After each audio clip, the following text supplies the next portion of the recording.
You want to talk about fame as we get ready for the Legends race? Here's Dave Vickers, and it's not enough that he's here, but check out his mechanic, Barry Briggs, multi-time Speedway champ. Is this guy easy to tune for? He's perfect. He keeps it, this thing is always flat out, so it's very easy. Good. What about that stomach? Did you give him any training tips? Oh, that's good over the bumps. He's trained for this course. Just keep his front wheel down, Larry. Dave, what about this thing? Oh, well, it's about 20 years old and it's a bit buggered now. The elastic is gone, but I think it'll just about see me out. It makes you look a little thinner. Oh, yeah, it is. I'm pretty thin. You're looking forward to, what, just riding and having fun, or are you going to go out there and kick butt? I'm just going to have fun. I'm in no hurry.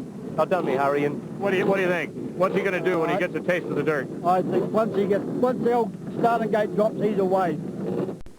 And finally, the talking was put aside. The stories, the wild tales of yesteryear in motocross were yesterday's news. It was time to go racing. The gate drops, and watch this. One rider on the extreme outside of the pack forgot where corner number 1 was supposed to be. He went straight. Photographers got out of the way, though, and all is well. It was Rich Eierstedt that grabbed the lead. Eierstedt, though, soon replaced by gentleman Jim Holley, both of them American riders. Now, there were a couple of guys out here that were on the serious side. Others here just to have fun. And others that prayed for rain or that the race would be called after just 2 laps. For most, motocross is no longer a way of life. They don't hit the tracks every day, and physical conditioning would certainly play a part. Jim Holley, though, rides considerable these days, and he showed his stuff at the front of the pack and soon was joined by Marty Moats. Moats, number 31, you recall, was the first American rider to win the American 500cc Grand Prix. Holley and Moats showed the rest of the field the short way around the racetrack. Behind them, a host of champions that, well, it's a who's who of racing. Eierstedt was in third. There comes Rex Staten. He's aboard the yellow machine, the number 1 bike. John DeSoto, dressed in red, rider number 40, is right behind him. There's DeSoto, the flying Hawaiian, still getting on with the program. But Holley was out for business, and he soon left the field behind.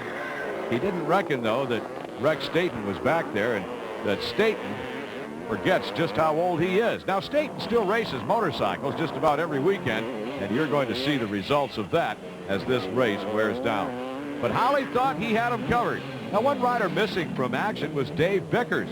Vickers came here for the banquet and, of course, to ride in this race. But Vickers went out in one of the earlier vintage classes. He said, I just got so excited that I wanted to race. You know what he did? Led the race, hit a tree, and as a result, he was not able to start this race of champions. Vickers did say it was just a small tree and I'll be all right. It was just about the midway mark when one-time factory riders who today do not regularly throw their legs over the seats of motorcycles began to feel the wear and tear. Marty Moats began to drop back off the pace. He was involved with Rich Eierstedt in a battle for 3rd place. Now, while they were doing that, there was another battle up front for the lead. Jim Holley, you'll recall, number 9, there he is in blue, and Rex Staten, who had caught him, both think that they're kids. They still think they're on factory machines and bonuses are being paid at the end of this race. Not so. All that's left is some pride that they have got it. Rex Staten was not about to be beaten on this racetrack. Now watch Staten. He takes the lead there. Here comes Holley right back at him, and Holley just does not want to give up that front runner's position. But Holley went into that corner a little bit too hot and once again was passed, and that was the end of the battle for the lead. Rex Staten started to pull away just ever so slightly. Holley, though, hung in there. Now, if you're a modern-day motocrosser, take note of the bikes that they're riding. Have you looked them over? What's missing? Well, just a little suspension. The travel on a vintage bike is 7 inches in the front and 4 in the rear. Modern bikes sport 12 inches both front and rear. Now, you add the lack of suspension to the lack of riding around on a weekly basis on a motorcycle, and you could flat out understand why these guys are getting a little on the tired side. Now, this is a racetrack, though. It's more attuned to that type of motorcycle than those with the big double and triple jumps. This is the way motocross used to be in the beginning. Some tracks were rougher and some not quite as rough. But all in all, it's a good representation as to what motocross was all about in the early years in the United States. Here comes Rex Staton putting the moves on a lap rider. He'll shove him out of the way, and Rex Staton is headed for the checkered flag to put this vintage race of champions, this Ironman extravaganza, away.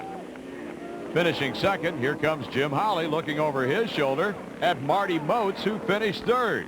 Fourth, the one-time Honda factory rider, Rich Eierstedt. Elvis, you're doing a great job. Thank you very much. Don't forget, that was the Vintage Iron World Championship. Elvis, I won't forget it, nor will anyone else that was here. A great time was had as we watched our heroes live again on the racetrack.